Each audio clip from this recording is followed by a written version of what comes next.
Соловьев Денис, Муса Джамиль, чулочки. Их отстреляли на рассвете, когда еще белела мгла. Там были женщины и дети, и эта девочка была. Сперва велели им раздеться, затем к обрыву стать спиной. Но прозвучал вдруг голос детский, наивный, чистый и живой.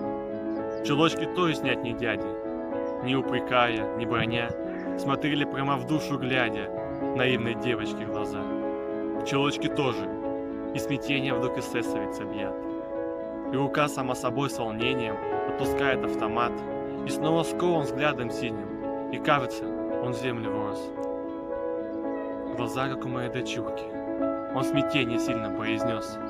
Охвачен он невольно дрожью, проснулась в ужасе душа. Нет, убить ее не может, но дал он очередь спеша. Упала девочка в чулочках, снять не успела, не смогла. Солдат, солдат, если бы дочка вот здесь вот так твоя легла, ведь это маленькое сердце пробито пулью твоей. Ты человек, не просто немец, или ты зверь среди людей.